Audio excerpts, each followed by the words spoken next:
he'll be rejoining us. So let's get this party started. Seating brackets, talk about it. 13 drivers, 1 driver will not make tomorrow's main event. So right now, it's Nick Novak and Dan Burkett. Jack Shanahan automatically goes into the 8. Here we go. Send it, boys, as we are seeing Nick Novak out front. That Kenneth Tires BMW. As Rad Dan, look at Novak.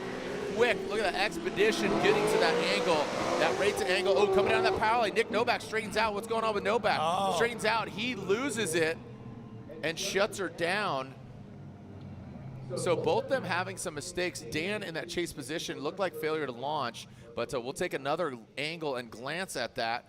That was very unique. Hey, you know, I was listening to the pre-show. Great job talking to Brian Eggert, but let's look at it here again. But want to talk about momentum zones as well. Yeah, so Nick Novak out in the lead, Rad Dan following behind in that Mark IV Supra.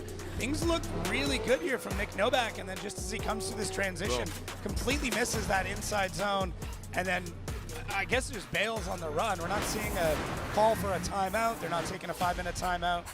Just so fluff. Sure. An just absolute fluke. And you said inside zone, inside clip, right? They're going from the transition outside zone 1 into the power alley, as we've been calling it over many years, going to inside clip 1, shuts it down. And Dan did not have the prettiest start there, but again, totally as Rad Dan is on the start line, Nick Novak here in the chase position. And this is, it looks like, here we go, Rad Dan. Okay, calling a comp timeout. Okay, so that was called by who? Nick Novak spotter did request a competition timeout. Skid lids, ladies and gentlemen. Andy Haley, Evo AutoWorks, BMW. We know how fierce a competitor is. D-Mads as well. Haley, a little slow trickle, kind of a drip coming out. Speaking of the rain, now goes into that top portion of the outside zone 1, kind of wobbling. You can see the attitude of the vehicle getting really disrupted. Coming down to inside clip 1. Now we're past the point no return, where Nick Novak was literally looking Novak as we go into that second outside zone. Good right into the crease there. Gonna cross that finish line.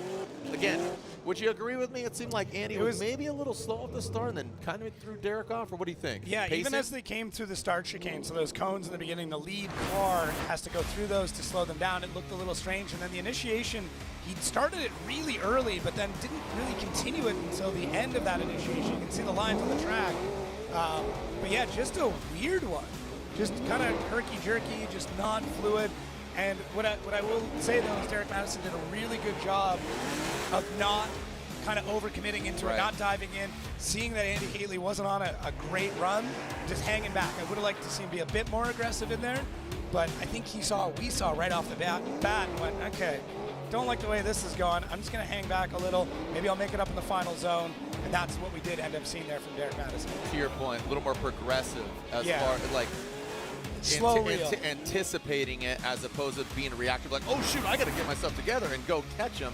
He was a little more calculated there in that progressive catch-up, letting Andy Haley kind of, like I say, run the line if you're fisherman. So kind of let him run the line, and then bring it back in. So D-Mads, Derek Madison out front, Andy Haley in the chase position. Let's see what D-Mads has got.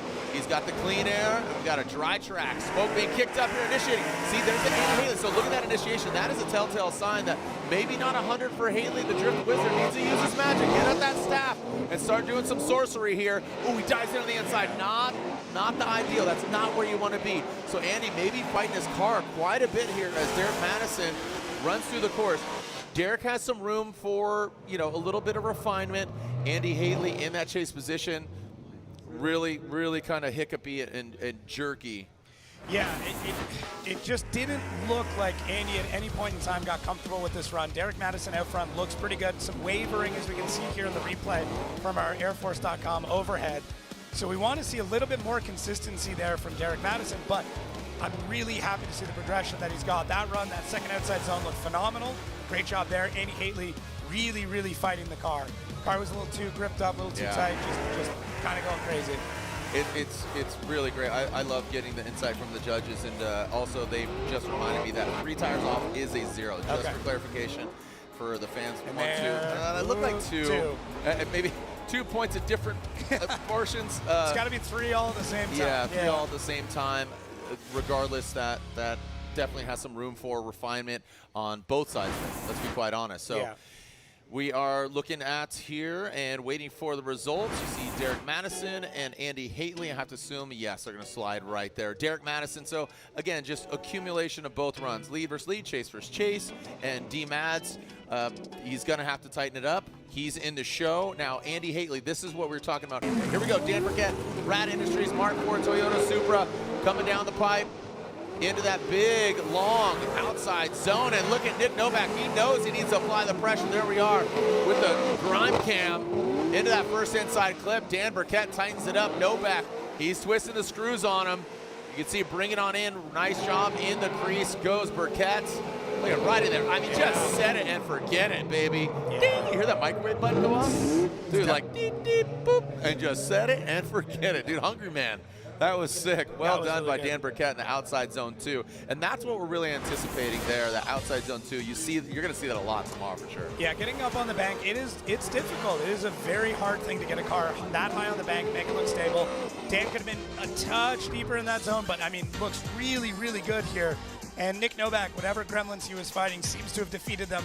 Might be too little too late, but in this case, you know, for Nick, it's like get back out there. Hopefully something happens with Dan. It didn't. Dan looked great through that run. Really, really good run from Dan. Quite happy about it. And yeah, it was good. I mean, that's the Rad Dan we really want to see.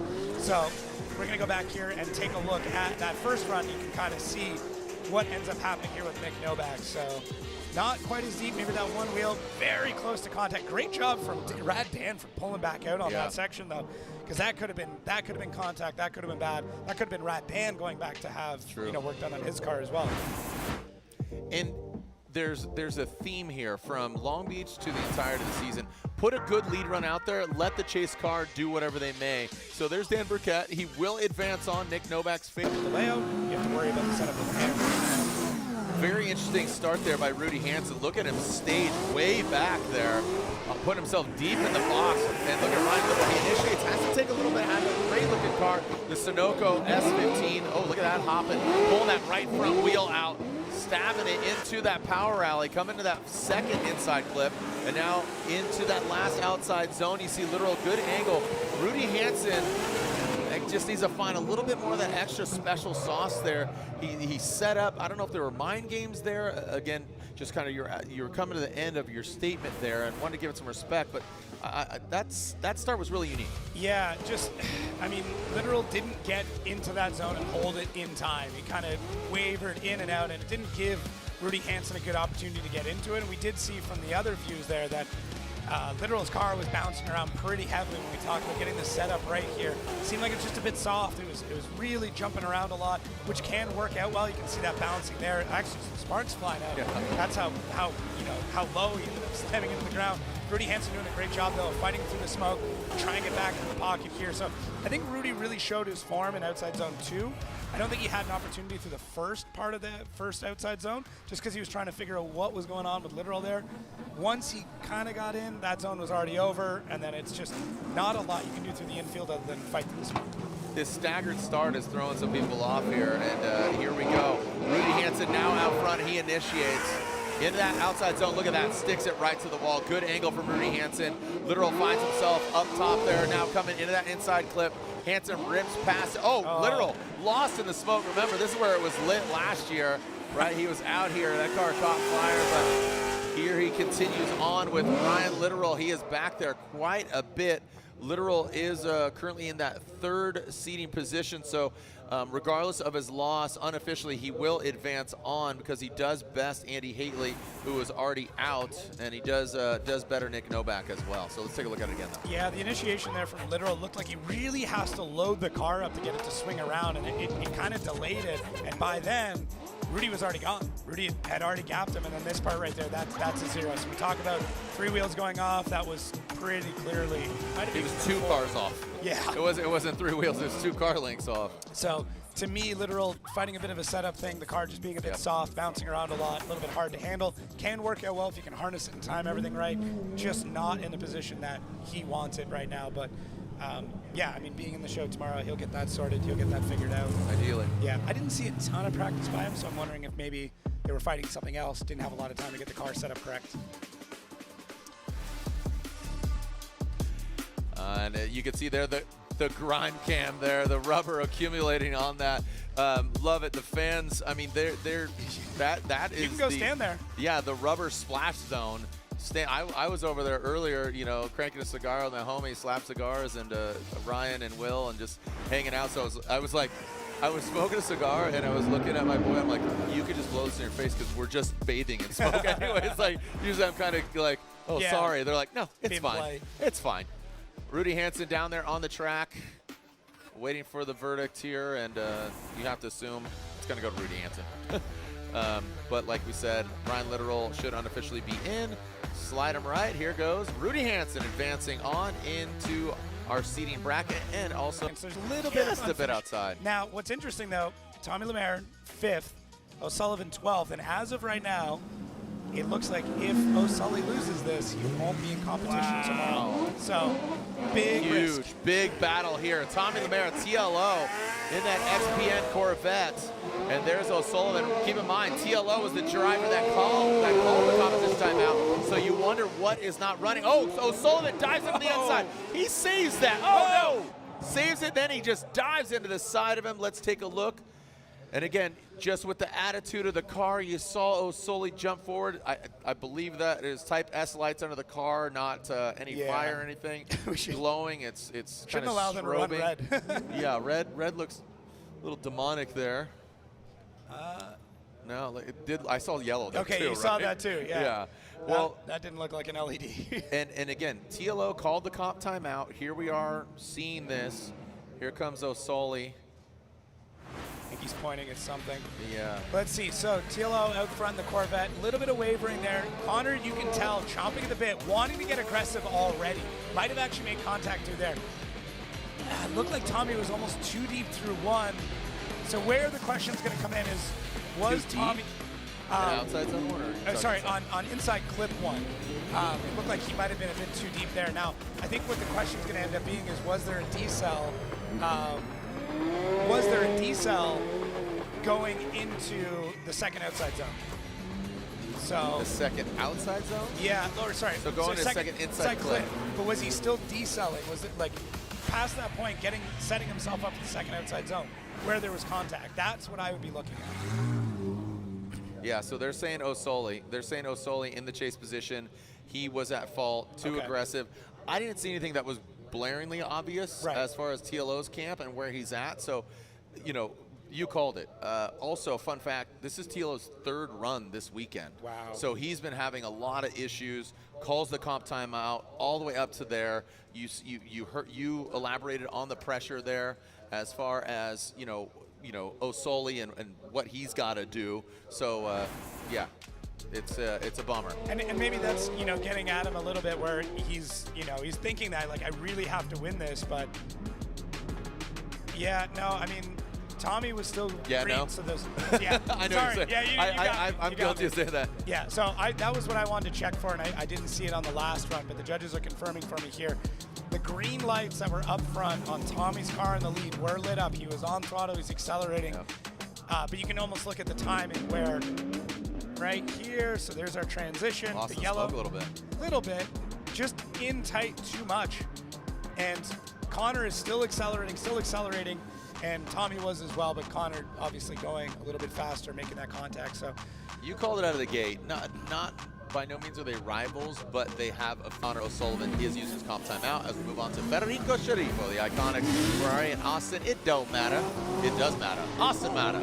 As goes into the S chassis, initiates high into the bank. Fetty, you can see him massaging. Bibida Babida coming on up. Here we go. The Italian stallion coming into that power rally. Just here we are again. Same spot. Yeah, this is very, very similar to O'Sully and TLO, almost identical. You could almost overlay them like a video game, and Ghost Racer in the chase position gets into, looks like you can almost change the oil. Oh, they're linked up, it looks like. They were inverted. So I don't know. Is that a barbed Ferrari?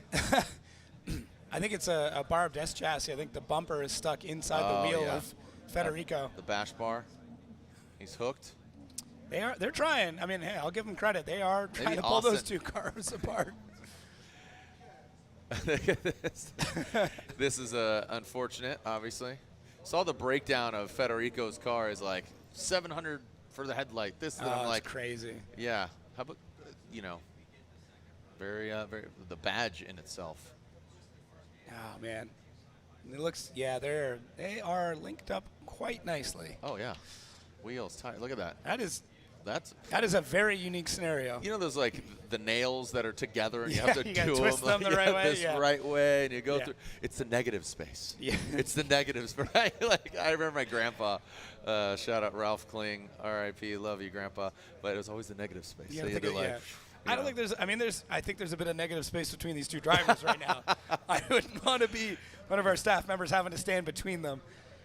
All right. Well, when we come back, we'll hose them down and get them unattached here. Talking about Federico Sharifo, Austin Mata. When we come back here around. Well, here we are. We are still connected. Aw, these guys. I can't quit you. I can't quit you, Austin. Now, Kith. That's right. Got a little. All right. So we are slowly going to get them. Did we get fault? Did we assess fault here yet? Are we looking at the replay here? And let's walk us through here. Yeah, so this is a very similar scenario to what we saw previously. So we need to understand, is the lead car still on throttle, still going quickly? They're allowed that decel there. Oh, that is close. That is really close to see if Austin Mata was on throttle and still accelerating at that point. Oh, I don't know. I really don't know on that one. This might tell us a little bit better. So we're looking for that green light on Austin Mata. So there's our decel. Just gets on throttle the moment that Fede makes contact. And at that point, it's too little too late. Two cars tangled up. It's too late to apologize. I mean, no, they can get out and do it. I don't know if they will. I was just quoting that song. So Austin's kind of offline. Is he though? Look, I yeah. mean, that much? Yeah. That much? The chase driver still needs to chase the car. If the driver is going offline but staying on track, the chase driver still has a responsibility to chase. Austin looked like he was just getting on throttle as contact was made. I don't know if he was accelerating per se at that point, but yeah, that is a tough one. So the judges are going to have a lot to think about, a lot to talk about to understand who's at fault, which at this point we still need to determine, but we need to get them off track before it's even really needed. Yeah. So, yeah, it's a tough one. They're There's still trying Austin to and figure this Fetty. Oh, there you go. out. Oh, okay, so that's good. See, it wasn't too late to apologize. It was not. All right, here's the keys to victory here, brought to you by BC Racing, the official suspension of Formula Drift. Here's the keys. Go All ahead, right. you drive, Jacob. Stay high on the bank and outside zone 1. Yep. Don't Easy. cut the line on the infield inner Well, clips. Well, I don't know if the previous battles got that memo. I think we should have read this off before. And then don't drop tires in outside zone 3. So, you know, that's our last one. It's a really easy spot. We are still taking a look at this to really understand. I mean, look at Austin. He's high in the bank. All Here's right. Fetty. He's playing catch up. He's doing good. Second half. Okay, coming in inside clip 1. Austin, let's see where he's at. Okay, he's a little tight. Fetty, way tight. Has to compensate for that. He comes in hot. Austin, yeah, he goes, he slides, but Fetty just, I use the word loosely of drifting, looked like he was coasting and setting sail into that second outside zone. Watch Fetty. Yeah, I'm really paying attention to the lights here. To me, I don't see definitively that. See, Austin's light goes green almost the moment that Fede makes contact. My argument would be, if I was Fede, he should have been accelerating before that, and this is what we talk about when we talk about these Type S D-cell lights. So yeah, to assist in fault for contact using the accelerometer to measure G-force.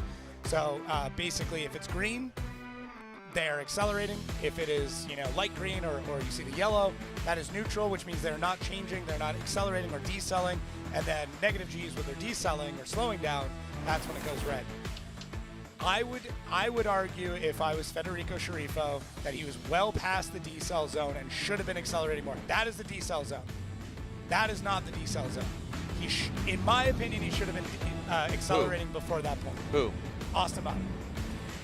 But I saw Austin having decel error. You see him kind of coasting, but was Fetty even too aggressive? So I would consider this almost like a perfect storm. Because Fetty was overcompensating for the catch-up, I believe. Yeah. And then Austin was slowing because you see him offline here. Why is he here? That's not where he should be. Correct. His car gripped up from inside clip 1 going into 2. Oh, shoot. Now I got to readjust, and Fetty came in. So it's almost like, but again, in the chase. Again, scenarios are shared fault, Fetty at fault, or Austin at fault. Yeah. So I think there is an argument to be made for all 3 of those scenarios, to be perfectly honest. I know I should be more partial, but I can't. I could, if I worked for Fetty's team, I know the argument I'd make.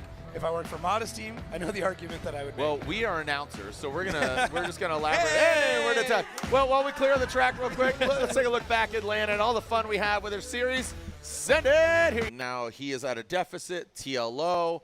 This is a must-win for Osoli, otherwise he's potentially out, being low ranked. Da-da-da-da-da. Scenarios unfold now. Here we go. Osoli and Orlando. O'Sullivan, United States Army, BMW, high on the bank, and TLO.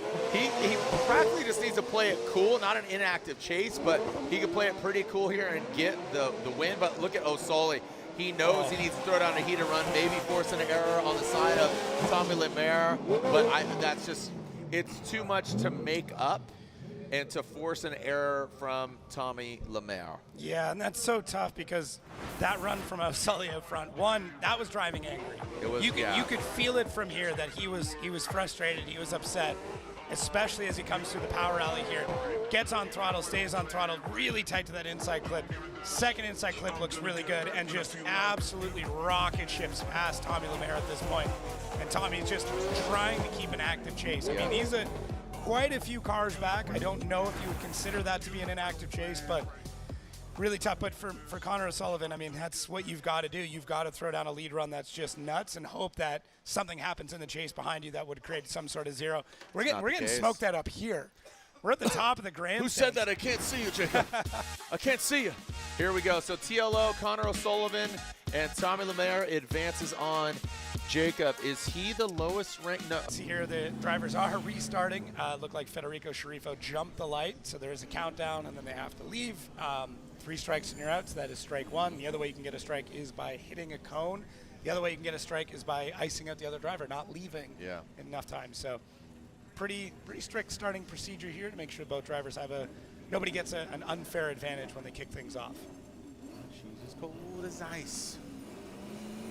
Here we go, Federico Sharifo leading Austin, and again, the chase car can leave the line prior to the lead car pacing that lead driver. Here goes Federico Sharifo, initiates, comes at him a little bit, got a little twitchy, but Austin now twists the screws on him. Here we go in that first outside zone, now coming down into that inside clip.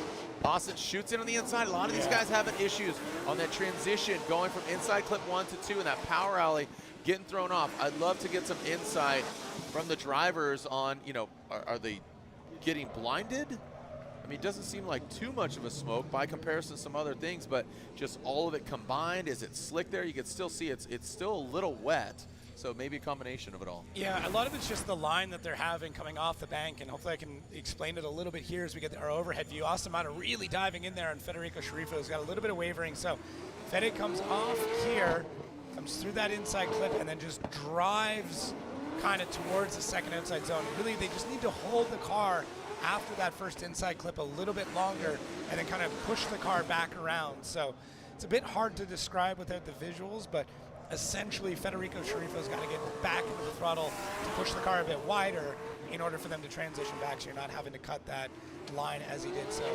Mata really had to cut the line. The inside is always going to do it, and it looks like Fede pretty close to 2 wheels off there in that transition. More of a straight line approach, whereas we want to see them arc around a little bit more. But yeah, Federico Sharifo out front, and Austin Mata already, added a bit of a disadvantage there. Austin Mata getting the fans going. Come on, give it to me. He says, give it to me, but he's spraying his nitrous. Let's see what we got.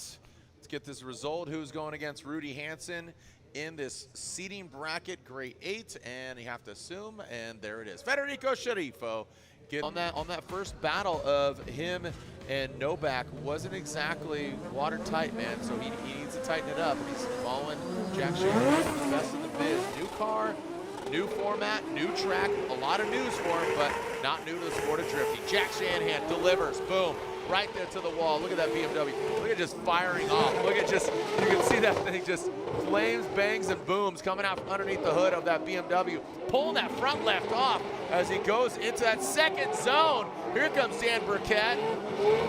Yes, sir. So that was a great second half of that run, definitely warranting some applause even from the judges up here. The fans loving it here in Orlando. What do you say, Orlando? Make some noise for Shanahan and Burkett. Yeah, so Rad Dan kind of gets caught up a little bit at the initiation there from Jack Shanahan, who comes out of the chicane, uses all the track. Rad Dan had to get out of the way. That chase driver cannot impede, but Rad Dan does a really good job here. Jack out front, everything looks really tidy, but Rad Dan, this is the most aggressive we've seen of him in the chase. Not only has he got the proximity, he's got the line, and he's mirroring the angle through a lot of it. A little bit of wavering here and there, but this is what Rad Dan needs to do to get through these battles. He's got to drive aggressive like this. When we swap this around, he's still going to need a solid lead. The first part of that the first outside zone needs a bit more cleanup as we come through competition. But if this second outside zone is an indicator of what Rad Dan's going to be like this weekend, it's going to be good for him. This is the most comfortable I've seen Jack look. Yeah. You know, figure it's his third round. Dan Burkett, that's what he needs to do, but do it in the entirety of the run. So now here is in a clean air, opportunity for success. He had a great second half, but that first half, he needs to get high up there. So maybe a little timid there. I think he's going to throw it down. He knows. Now this is bonus points. He's in the show.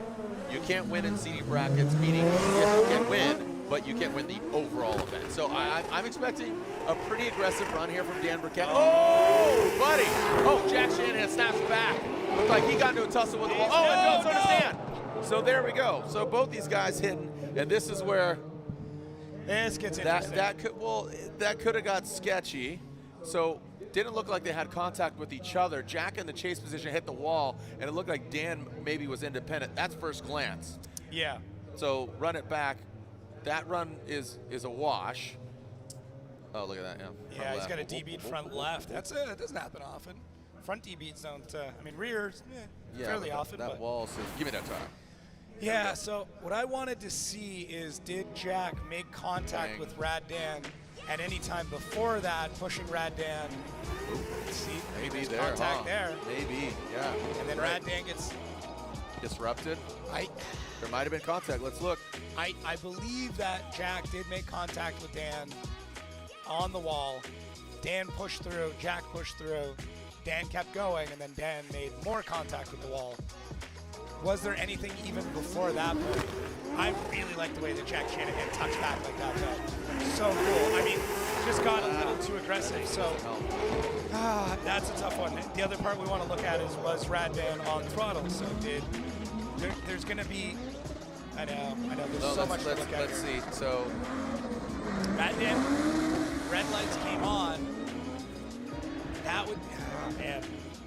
So to me, after taking a look at that, Rad Dan had a pretty definitive decel partway through the first outside zone. You are expecting a driver to be on throttle. So let's look at the lights. So Rad Dan in the lead. You're going to have a bit of a decel, but see, this is what I'm saying. Was that decel caused, though, by Jack Shanahan making contact with Rad Dan? That's the other argument. So here's indicators. Contact. There's contact. You know, made. if there's a cut above the eye, you know what I mean? Like, so it looks like Matt down there, wheel got hit, wheels damaged. So yeah, that back right of Dan, that's what Matt was looking at. So here we go, contact. But look at Rad Dan is red. He is red. And you're supposed to be green. Through that zone. You're supposed to be green at that point, brother. So, yeah, that's where my head's at with it, is that Rad Dan is still red, but he's getting pushed into the wall at that point. They're supposed to be accelerating all the way through initiation. There might be maybe the smallest of checkups, but to me that looked like a decel partway through that first outside zone. It's kind of hard to argue against that. And listen, nobody likes getting into the nitty-gritty of this. We want to see heads-up battles. We want to see drivers just going at it. But that's to win these battles, you have to be that close all the time. So it can get very technical. It can get very in-depth where who becomes at fault. That's what I'm thinking. You can see the judges here having a conversation about who's at fault. Reese, having a pretty in-depth conversation with Robbie about this. Brian taking a look back at some of the footage. So that's good. It's the red lights, the wall, the contact scenarios. The drivers, they're looking just to their left, and they're looking at themselves here at the big screen to see different replays, different angles. There's Shanahan's spotter. Yeah, that is. Oh, there's his brother. No, it's actually his brother. Oh, you're right. Yeah. So Connor there, one of the competitors we're going to see driving tomorrow. Yep. His brother, champion as well. Not here, but both drivers very, very competitive. Yep. Really tough. So overhearing what the judges are talking about, having that conversation about the initial hit, what that did to create issues further on down the run. So as much as I want to eavesdrop. No, you could hear quite a bit. You could hear quite a bit. But this is a really, really tough scenario because you have a lead driver, initiates, gets, has contact. He gets hit, which then creates an issue a little bit further on down the track. Because it's one of those, if Dan got hit, scrap the run right there, it's maybe a little bit easier to make the call on. Somewhat of a Gooden point of view would be, did Dan make 2 movements on entry? Oh, interesting. I didn't even think of that. Okay. That's a Gooden point. Yeah, that's a very good point. Gat pudding. All right. So looks like the judges, and it looks like it's under review, and wanted to wrap out with Reese here. So we are going to get a result first, and then we'll have a bit of a breakdown as to what's going on to give you guys a bit of an idea. Let's throw Reese up here and elaborate what we saw, what you saw. So all the judges came in. We could see the red lights going there. He should have been on acceleration there. So that initial hit right there where that happened, we put that on Dan. We don't give Shanahan the blame on that. Later on, if we go back later on, you see Dan keeps on going, gets into the wall again, and then zeroes out. Okay. So now the lead zeroed, Chase is zeroed. We go back to the first run. Oh, interesting. Okay. And the reason why the Chase is zeroed. Finally working on the car, and TLO, this Formula Drift rookie coming in. Whoa! Massive angle from TLO! Doctor, look at that. Massive angle. That was sick. Well done. Where was this, Tommy, earlier? Oh, wow. Well, he was off course is where he was. So as exciting as that was, he has to wrangle it back in. That'll be a deduction, but what a gangster entry, dude. He absolutely whipped that thing in. So wow. Tommy brought this car down to this track to initially test it. He put in a bunch of time in the offseason, and that entry shows it. That was nasty. Yeah. That's even more angle coming off the bank here. This is where things get a little crazy. I do like how long he held it through inside clip 1. Inside clip 2 was just a little bit wide, and that's what pushed him wide through outside zone 2. But other than that small mistake at inside clip 2, Tommy Lemaire on one. And Derek Madison, listen, best seat in the house for that show. To me, as another driver, Derek Madison probably watched that and said the exact same thing we did. Went, whoa. Did you? I don't know if you heard Reese there. He said that's what we want to see. Yeah, that's what we signed up for. So. Yeah, for outside zone 1, yeah, absolutely nailed it. So it looks like Derek Madison's got to take a 5. These cars are... Man, this is just seating brackets, kids. All right, so Derek Madison calling a comp timeout, making his way back to the pits. We will see our next battle, which should be Daigo Saito and Dmitry Prutsky. It's a tough one. I mean, this track is really tough on cars. You got to think you are kind of on the rev limiter for the entire run. Yeah. There's no reprieve. Pin it. Yeah, and you have to have the car gripped up a lot. So, mechanical damage all the way through. It's a tough one, that's for sure. Oh, we got fire pits going on. Kumbaya. Kumbaya. Coilover Depot, Kenda Tires, Fuel Lab. when we come back. We'll take a short. Saito and Juku Racing, Jerry Yang Racing, 86 coming out in that first outside zone. Bang, right on it. Those green lights, that's the Excel that we're looking for.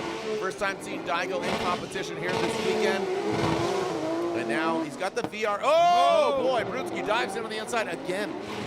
That inside clip has absolutely been playing a major role here in seeding brackets. What is happening here? They're just ripping down that embankment into inside clip 1 and overshooting inside clip 2. Yeah, it's tough. It's a timing thing. It's trying to get through the smoke. It's trying to keep the vision as that driver comes through, because you can see Brutski, I mean, really pushing to try and get into the pocket, hold things really stable. As they come off the bank here, Daigo really lights the car up, but Brutski just tries to dive through, and I might have gone 3 wheels off through that section, and then just having to play catch up for the rest of this run. So that one mistake coming off the bank, that's all it is. And I don't want it to happen more, but there's a good chance we're going to hear this story a few more times. So I want to take a look here to see if Brutski did go 3 wheels off. You can see just the timing. Oh yeah, there it is. Yeah, might have even gone 4 wheels off, but it's just the timing. I mean, you have some drivers that just hold a little bit longer as they come through that first inside clip. And in the chase, you got to know that. You got to follow them through that section, because if you transition before they do, that's what ends up happening. You're way on the inside. Later. Yep. Later, skater. Here we go. So Brutski now up front. Daigo Saito. If his spotter does his due diligence, he should say, hey, you don't need to push too hard here. Brutski's at a major deficit here going off, but Daigo didn't get the memo. He doesn't care, even if he did. Daigo Saito now into inside clip 1. That's a way more tempered approach, but Daigo, he does make a correction. He does salvage it. I think just bathing in the smoke, a lot of them are getting lost just on that line. Daigo does bring it back, but that got precarious there, going outside zone 2 into inside clip 2, going into outside zone 2. Yeah, and I mean, there's some stuff to think about as well, that some of these cars are right-hand drive, some are left-hand drive. So when you get into the chase, you got to remember where that driver is going to be. So in this case with Daigo, you're kind of having to look through the smoke. The upside is when you dive through, you see that car a little bit sooner. And in a game that's this fast, that split second can mean all the difference. So really for Daigo, it's just don't get a 0 in the chase. That's really what it ends up coming down to for him. But Dimitri out front, I'm stoked that he's able to put on this kind of show in the lead with a car that is not built for this level of the series. It's built for one step down, still very competitive, still very fast, but ultimately a couple hundred horsepower less. I'm not exactly sure which tire he's running on this, but if he's running that pro tire, then it's going to be a little bit different. I think, I think the judges were looking for a side-by-side on that, so which is interesting that there may be something that we missed in the initial review of that they want to take a look at.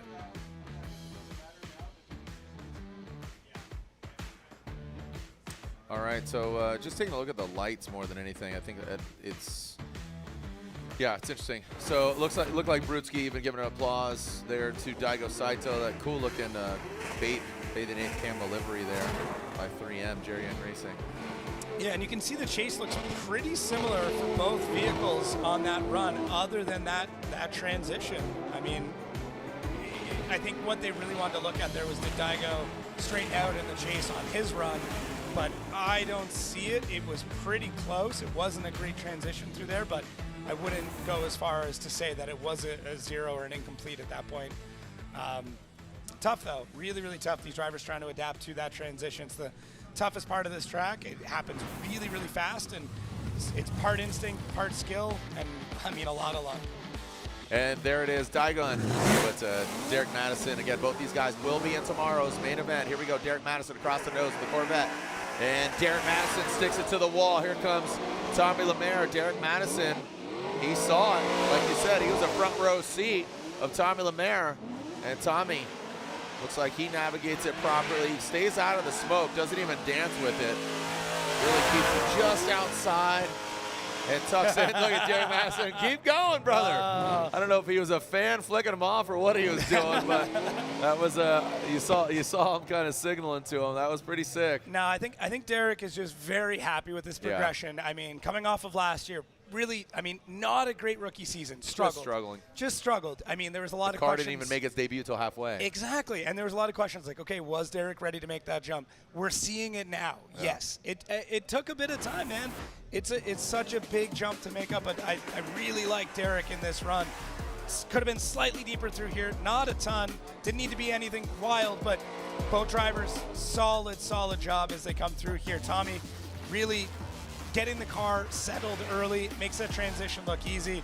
Derek Madison looks great through that second outside zone. You can see Tommy just trying to gain every little bit to get that kind of wave. Let's go, let's party. And both drivers just having a great time as they come across the line there. But yeah, Tommy's on one. I mean, Tommy's on one. He's our prospect champion. But with minimal track time. Right. He only had three practice laps prior to going to competition. That's very little. He got all of his practice here in the off season. Like I said, he got this car down to Florida, came here in particular, got some rental time in, practiced here. So he's actually had more experience on this track in total than any other track that he's driving on in the FD circuit. Yeah. So a lot to be said there, and yeah, just a great run. Knows the track, but yeah, where the car is at. Well, exactly, and he's already gone through at least one engine, maybe even two. True. The drivers have a chat where we get to kind of see some of the conversations they've got. He brought up the issues he was having with the car. It seems like somebody jumped in, another person in the pits here to give him a hand to get him back out there. So a lot of camaraderie. Everybody wants to see the drivers come out and win on track. They don't want to see a win because their competitor couldn't make it out. Yep. So throwing up the horns there. Yeah. Tommy Lemaire locked in. Should be TLO getting the advancement, but we'll make it for certain. There's D Maz. He's throwing up the horns. He was hyped. He's pumped. I would be too. Yeah, that was fun to see. Yeah. In the cockpit of Derek Madison, and the winner to go against Jack Shanahan. Oh, is that what we got here? OMT, just lead this first battle, and the Pentel Ferrari leaves that chicane. See how he goes out front. Oh, both them. Again, Rudy maybe tiptoeing his way up to the side of that big Ferrari. Now going down to inside clip one. Looked like Fetty did punt that. Rudy Hansen way off course. Rudy very loose. All right, there was some looseness on either side of this battle here. Little wonky on that one. Yeah, Jacob. Yeah, what do you got? Fede took a little bit to get into initiation there on the first outside zone, and as you said, Rudy just being a little bit of trepidation to really get into the pocket of the Ferrari. And then as you see here, Fede just really tight on the first inside clip. Second inside clip wasn't too bad, but Rudy just overshooting it and then just trying to get into the battle and salvage any part of it. But I mean, at that point in the chase, I mean, that's an incomplete. You're way off track at that point, just pushing way too wide. And I mean, they're going to swap it around, and Rudy's got an uphill battle here. He's into our seating bracket. Yeah, that's now. I have to think how he's going to attack this track tomorrow. Yeah. I mean, here he is, back there quite a bit. He's going to need to tighten up. Haven't had a conversation with. Saw him at the drivers' meeting briefly. Said what's up to him, but don't know where his head's at. Him and his lady and what's going on and everything. So definitely would like to see a great run for him, for his morale boost here going into tomorrow. But like you said, he's got a big uphill climb given where he was. And look, boom, there he is. Rudy Hansen steps up and rises literally on that bank. That first outside zone almost overshoots that first inside clip. Fetty goes tight. He's center. He hits it with the door on that second inside clip. So both these guys on the struggle bus on their chase runs. Yeah, both definitely struggling in the chase. I mean, not what we're looking for. We want those cars pretty much side by side the entire run.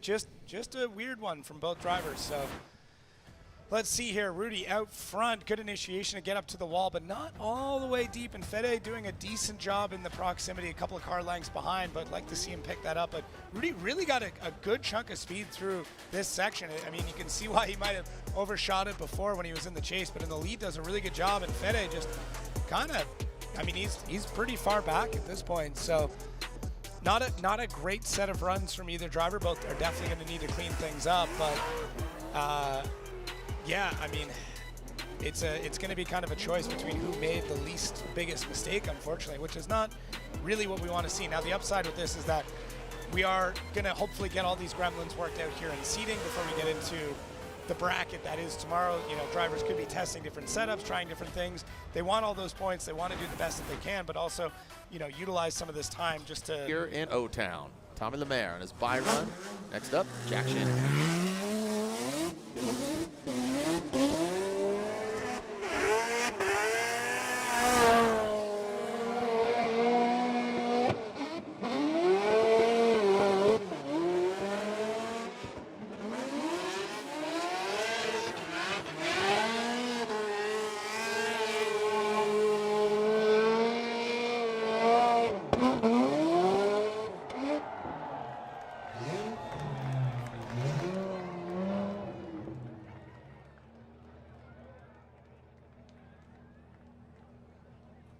Attaboy, way to go. Tom, where's that been? Smoke-filled donuts with a little glaze at the end? Yes, sir. Please, sir, may I have another? Yeah. This time put some stank on it, would you? That was a buy run for the ages. Dude, you totally killed that buy run. Watch this again, just for the heck of it. Oh, man. This is... And then watch him just burst into flames. He just overcooks those tires so much. Me while I burst into flames. Yo! Dang. Yeah, 0, incomplete. He doesn't move on. Yeah, Look, save the flair for TGI Fridays, okay? Relax. So much fuel speed. Yeah. Yeah, you way too much sauce, aka syrup. Yeah. Dude, the poutine is burnt. you burnt the poutine. Dude. Oh. Yep.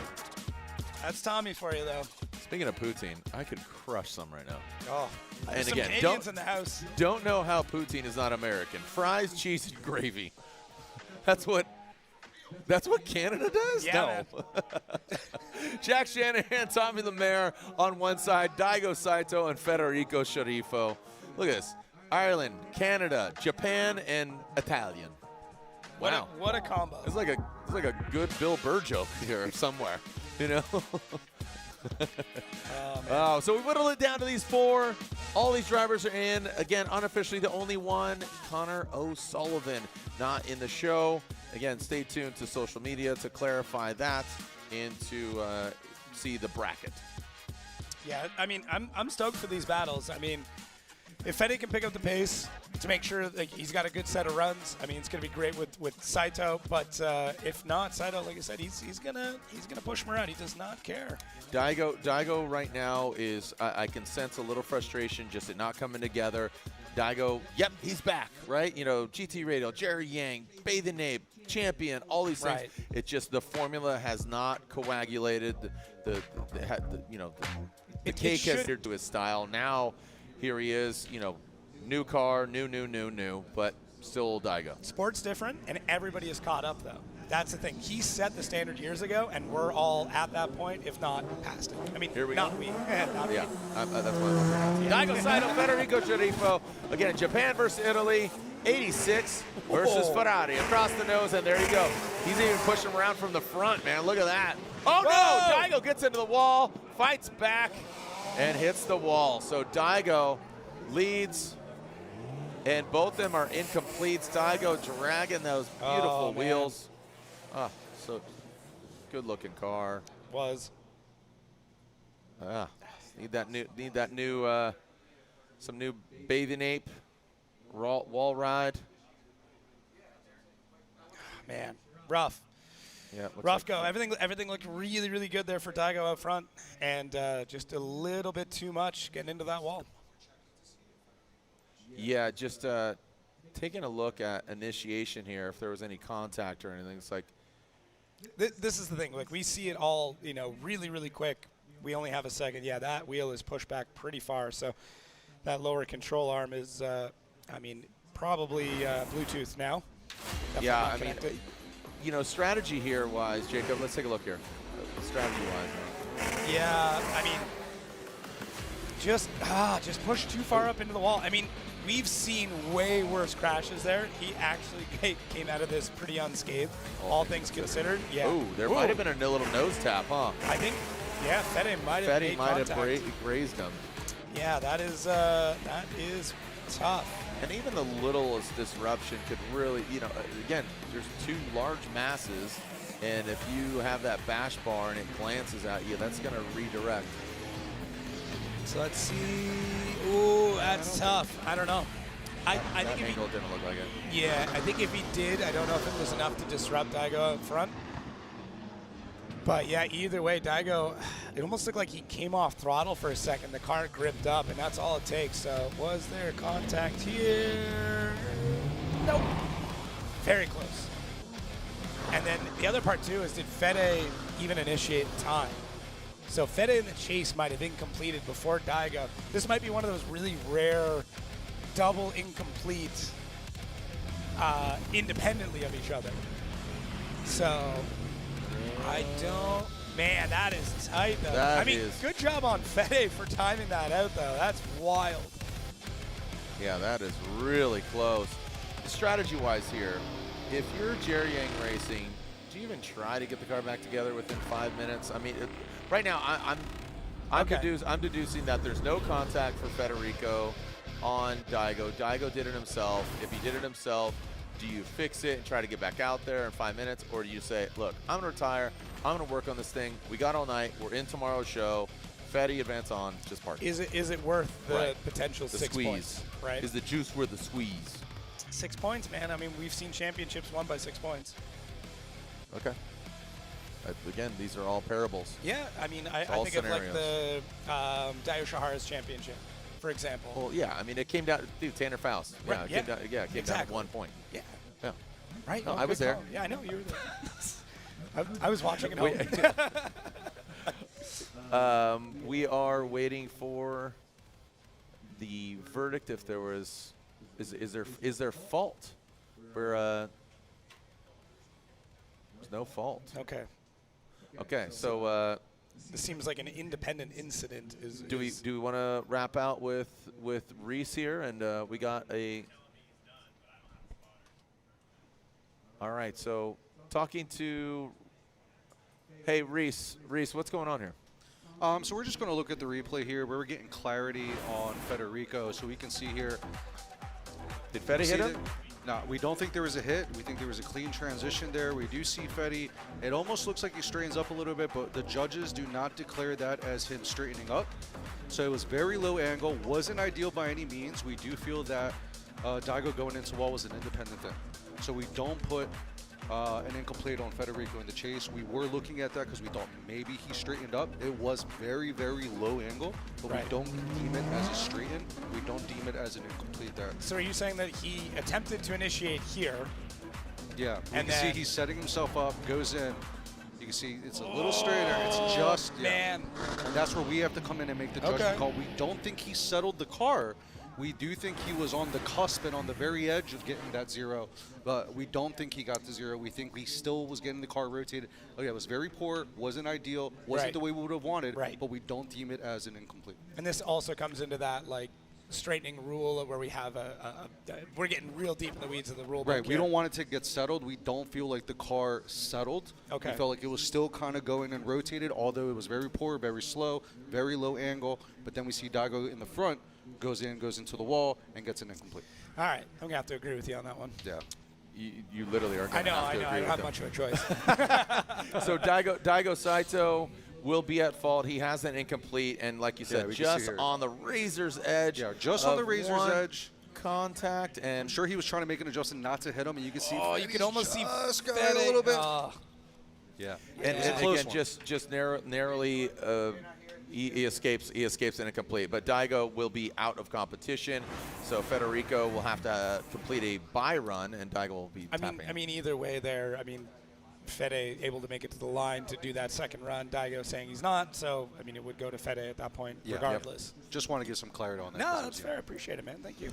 Great insight there. Thank you, Reese. And again, that was chronological. I like how you walked through it. First incident was Federico. Second incident, by no means was it Fetty's fault. Daigo just tapped the wall. So taking a look at this. Daigo. Great hair though. He's like, I don't know how he keeps it so incredible in a helmet. No helmet hair. At It's all. amazing. Yeah. I need to know. That's the big takeaway. All right. Well, the accidents ensue. So, oh no. Steal up on comp time. He already used it. I think he already used one. He already used it. Yeah, he's out. So there it is, Shanahan. All right, so no. so it's a bye run. Yeah. Do we even run? Hold on, just hold him. Just hold him. Can we just pull Fede out? No power steering. So we're finding out Tom there. No power steering. I think he broke it on the bye run because he went so ham. There are some tracks where you could risk it. This is not one though. No. Long Beach in here. Look at that. Just go have fun. What track can you risk it? Atlanta. I feel like you could. No. Ask Jack about risking it in Atlanta. Utah. Yeah. You can risk it in Utah. Yeah. All right.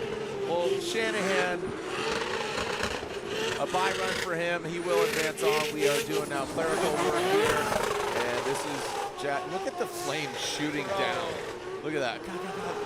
This is a battle of who had the better bye run. Oh! Hey. Man. Tommy, I don't know, man. Jack's coming for it. Jack, relax, dude. No, there's no chill in that boy. Dude. There's no chill in that Shanahan boy. is what we're going to call him. He's going Shanahan? Shanahan sandwich, dude. I'm okay with that. Yeah, dude. Shankaham. Killing it. Jack Shanahan, what? Dude, that was insane. Okay. Well, guess what? It's Shanahan versus Federico Sharifo in the finals. That's right. So, again, this is all about seeding brackets. We will acknowledge all Fetty in the chase position. Here comes Shanahan across the nose of the Ferrari into that outside zone. Boom goes Jack. And Federico not all the way up into the outside zone. Jack knocks that cone out of the way into that first inside clip, transitioning in. There goes Federico. Again, very similar line to what we saw in the chase position on his previous battle. Here comes Jack Shanahan right in the crease. Boom, puts it exactly where it needs to be. And there goes Jack Shanahan with a very good, clean, sterile run.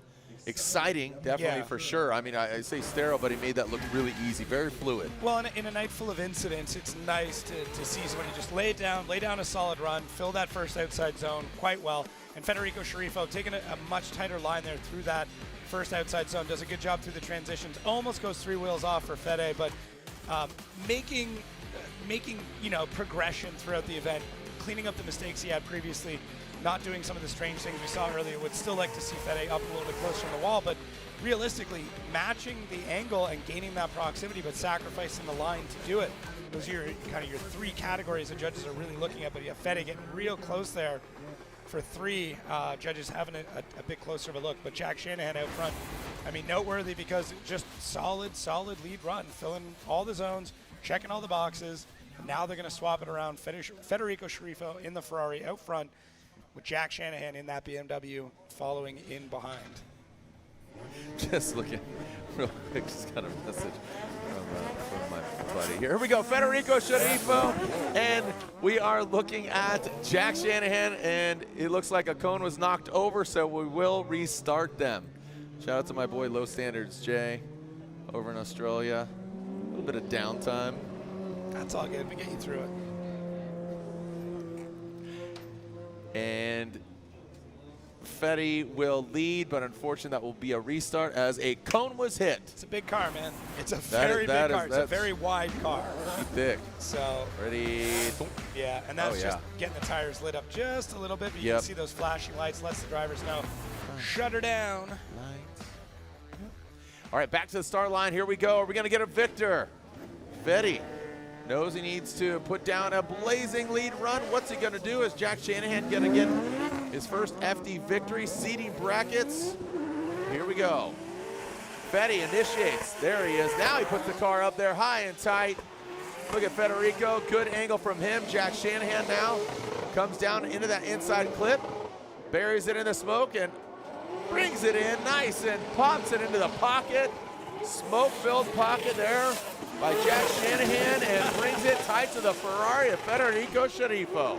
Fede, I mean, dude, probably the best lead run I've seen from Fede in a fair bit of time. Great lead run from Federico Sharifo. I think Jack Shanahan did everything he needed to do, but yeah, I mean, just solid lead run.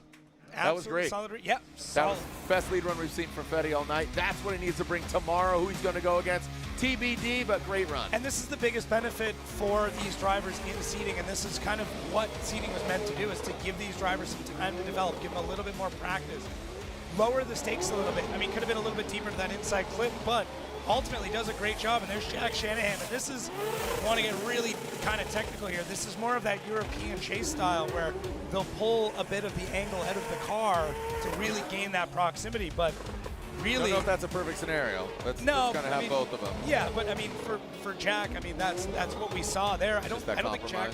Yeah, a lot of the European drivers will compromise some of the angle to gain that proximity, and that's kind of what we saw there from Jack. Just not quite as parallel through, but very, very small critique there. Jack Shanahan did a great job in the chase. Federico Sharifo laid down a solid lead run. Yeah.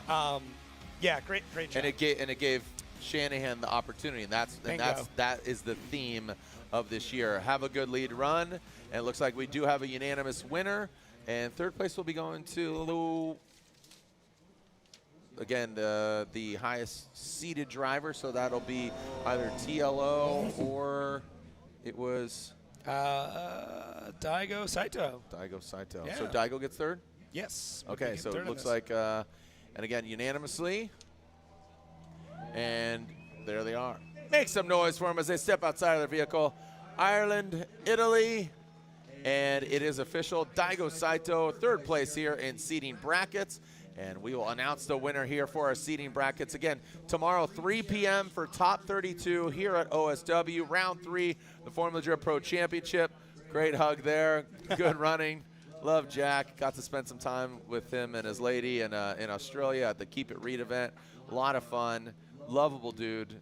Great energy. Excited to see him just really coalesce and bring it together. And I think this is a nice little glimmer of what we can expect here for the rest of the season from Jack Shanahan. Yeah, agreed. I mean, you had a rocky start, and I really hope this is a momentum that's going to get things going, that's going to build and really show what Jack Shanahan can do. If you followed his career, he is one of the best drivers in the world. Yeah.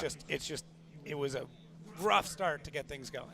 Yeah, and you hate to say that's to be expected, but new car, program, coming overseas, that's a big ask. And like I said, he really admitted in Atlanta, he's like, just had a total moot point. So, all right, here we go. Looks like joining him down there on the tarmac. Third place, throwing his suit on, make some noise. Third place in seating brackets from Japan, zipping up the suit, Daigo the Ninja Saito. Third place in seating brackets. Jerry Yang and his camp going to work on his vehicle, get it back up to snuff for tomorrow's main event. Again, 3 p.m. tune in. And your winner here unanimously, round 3, Orlando Scorch seating brackets. Jack Shanahan gets the win in seating brackets. Congratulations. Federico Sharifo gives him a hug and gets second place in seating brackets. There you have it. Again, Ireland, Italy, and Japan. Truly international affair. Thank you to our judges, Robin Ishida, Brian Eggert, Reese Marin. Don't go anywhere. You got to give me a ride to the hotel because I got the keys. Jacob, I think we saw a little taste here and there. 75%. Everybody was on it. 25% need to tighten it up if we're going to bring it. We talked about the track, how simple and straightforward it is. What are your thoughts about tonight going into tomorrow? And here's a look at the 32 as we look at some of these battles being forged. Yeah, I agree. I think the drivers that got to drive tonight got in that little bit of extra practice, and they hopefully will carry that momentum in. Federico Sharifo going against Chris Forsberg. Hopefully he's got a bit more confidence going into that. Daigo Saito, Connor Shanahan, that is going to be crazy. Jack Shanahan, Dylan Hughes, Tommy Lemaire, Adam LZ. There's a lot of really good battles that are going to be coming up tomorrow. These are just the ones, that we're looking at right away, but I'm going to start building my little fantasy bracket, see how things play out, but it is going to be a solid day tomorrow. Love it. Look at this, and here's James Dean coming out here, giving high fives to Jack, his fellow countryman. You got to love it. I mean, the camaraderie sauce. There's his lovely lady. You got to love it. Ireland, Irish eyes are smiling on Mr. Jack Shanahan. Congratulations. Tune in tomorrow, 3 p.m. Thank you so much, Jacob. Appreciate you. Thanks for the sweet meats earlier today. And I got you. thank you to our judges. Thank you to our FD staff. Thank you to our whole crew. We'll see you tomorrow here at Orlando Speed World for round 3. We call this Scorch.